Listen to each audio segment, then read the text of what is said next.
This is a Check This Out exclusive.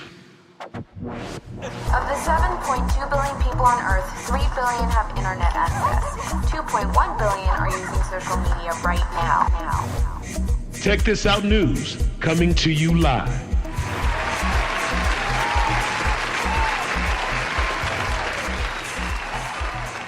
So way back in 2006, Cam and I were at a conference called Twist Up.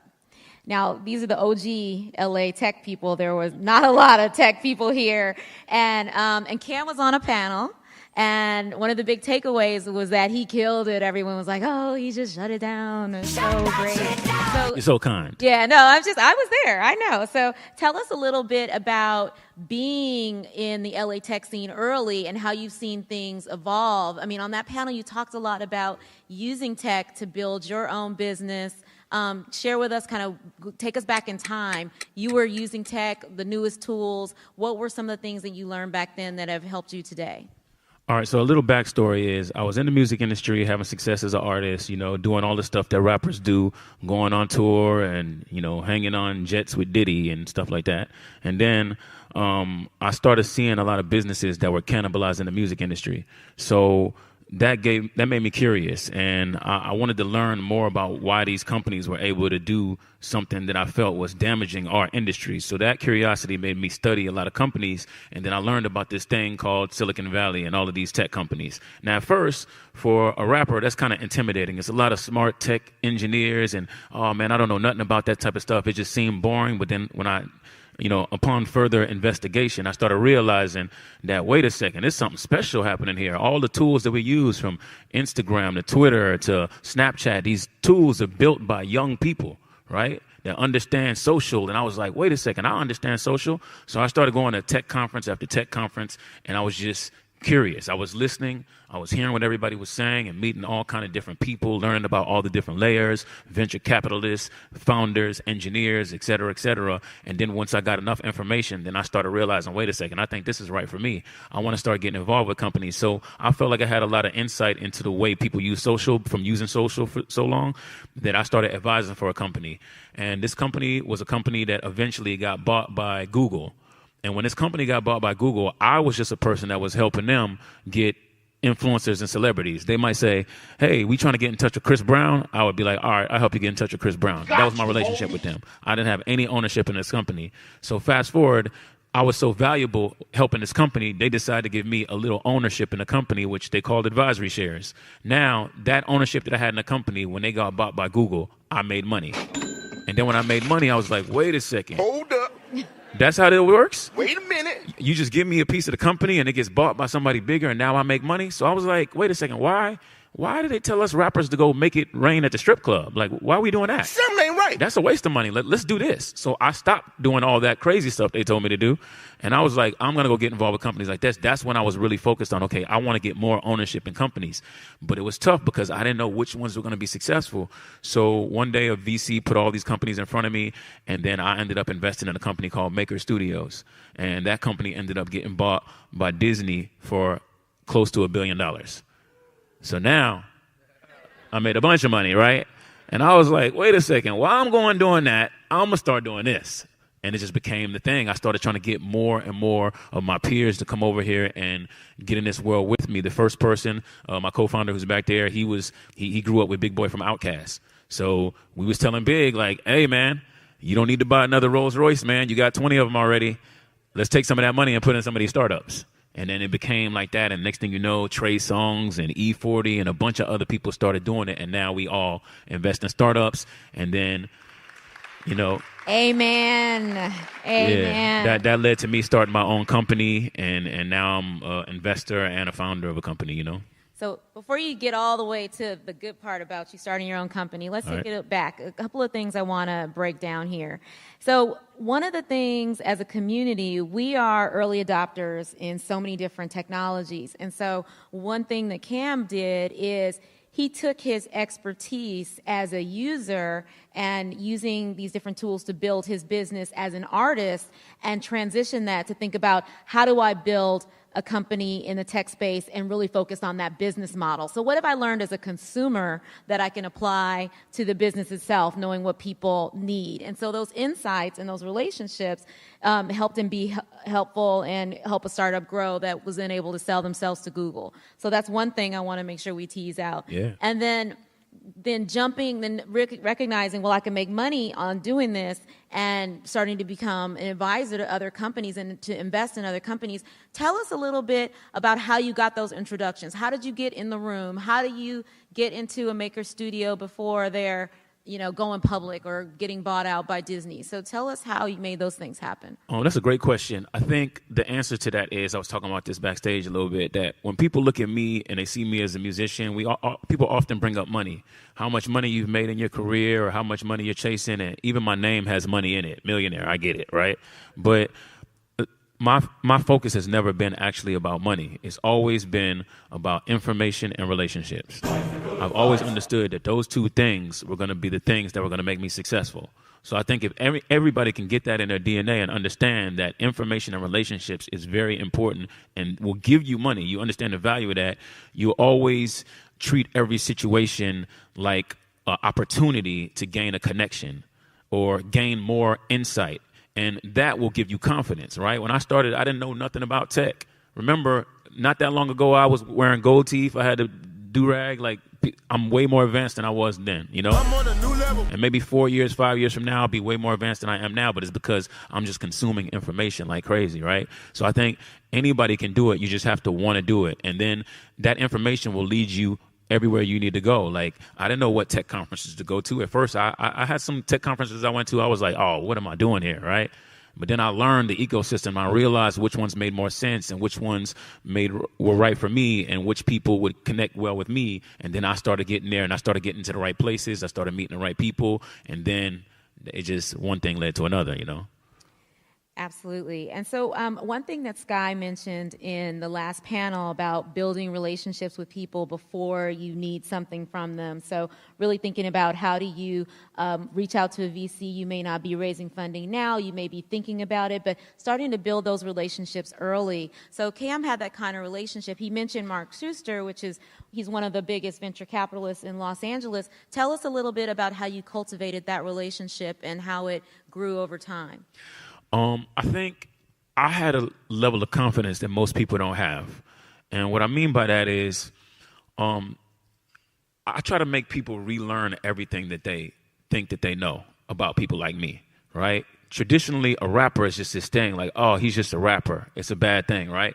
But I started getting frustrated with people throwing that stuff at me, and I would change it and say, you know what? Get that out of my face! Being a rapper means having your finger on the pulse of the millennial generation, right? To be hot like Jay-Z for such a long period of time, you have to know what the young generation thinks. You have to know what they dancing in the club, what kind of sounds they like, what kind of shoes they wearing, what new car, and you have to be ahead of the curve. And you can use that as an advantage. So when they throw this rapper thing at me, I switch it around and say, nah, that's what it is, right? And then a lot of the people that are out here putting capital in all these companies and investing in all these companies, they don't even use the products. Like, a lot of y'all could probably tell me about Snap more than they could. So once I started to realize that, it just became a confidence that I started having. And I would talk to them like, no, actually, it doesn't work like that. It works like this. And then they would be like, what? And then I would prove them wrong. And the next thing you know, they're listening to me for insight. So it didn't necessarily happen like that with Mark Schuster. Mark Schuster was a person that just recognized that. And he was like, you know what? I like your confidence. I like your understanding of social. Let's just build a relationship. And it started from there. So he offered to invest in me like 5-6 years ago, and I just wouldn't take his money. I was like, nah, I got my own money. Next thing you know, I started giving him my insight on all kind of companies, and I think he understood the diverse opinion coming into the room and how valuable that was, and that's why me and him built a bond like that. We want to remind you to please like our Facebook page if you haven't already. When you join, you'll be able to receive weekly updated news and events, live video messages, and most importantly, you'll be able to interact with tons of people just like you. So go on that button on top of your Facebook page and give it a click, or interact with us on Instagram. Without each and every one of you, Tech This Out would not exist. We couldn't do it without you. Make sure to repost and share different things you see on our page. The more you share, the better.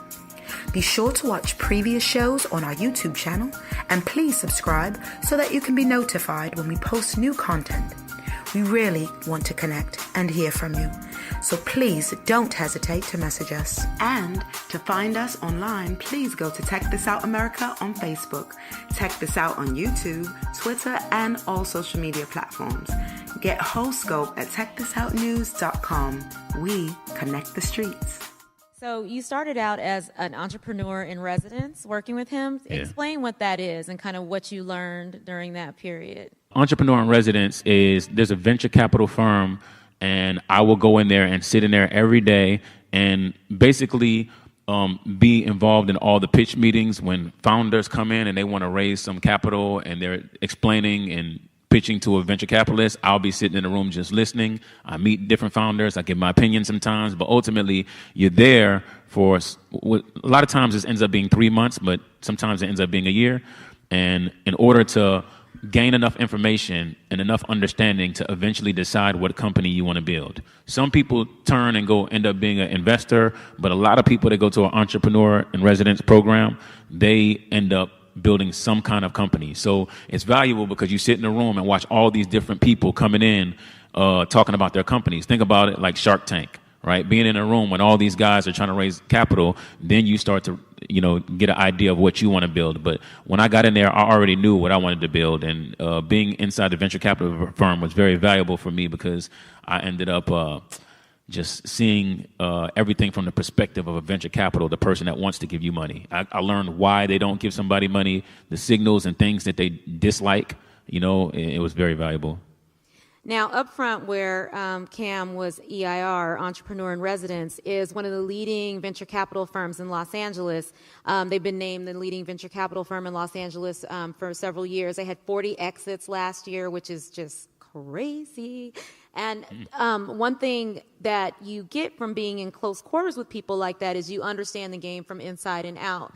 Now, Cam, for people who don't have the opportunity to be working with Upfront or be close to a venture capital firm, how would you suggest they get this kind of knowledge and learn how different businesses might succeed or not succeed and start to evaluate different business models to help inform what they're doing?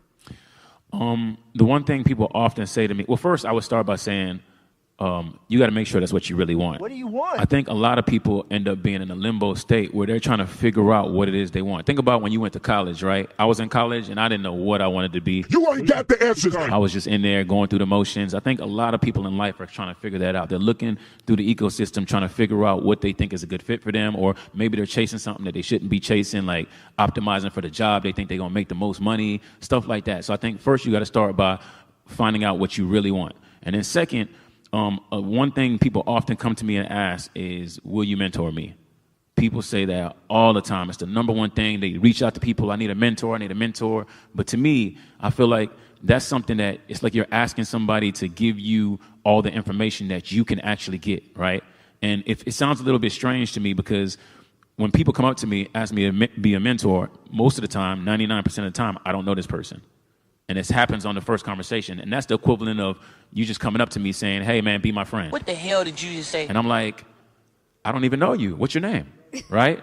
So I think the best way you get mentors is you just start to build a relationship with somebody. You don't ask them to be a mentor. You just build a relationship with someone and make yourself look so much like a sponge that this person feels like, wow, this person has some potential. Let me mold them. Next thing you know, this person becomes your mentor without you asking. Right? So it starts off with a coffee meeting or something that starts a conversation. And then, remember I said the relationships and information thing? As long as you're always pinging for information and understanding the value of relationships, then you'll be able to keep that person in your life. Think about how many times you met somebody that could have been valuable for you. They gave you the business card. Did you reach out to them a week later? You probably didn't. You played yourself. You know what I mean? When you understand the value of that relationship, you probably will reach out. You'll stay in touch. I could have not hit Mark Suster back. I would have never gotten to Maker Studios. I would have never gotten to that EIR position. I understood the value of that. So I think that's where you start. Absolutely. And just underscoring again that you've got to build those relationships before you need that person. So you don't want to be walking up to them saying, hey, will you be my mentor? Have you had coffee?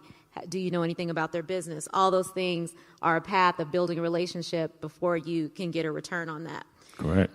So you had a long, illustrious career in both music and now tech. tell us about your new business. I'm very excited about it. So when I first got into tech,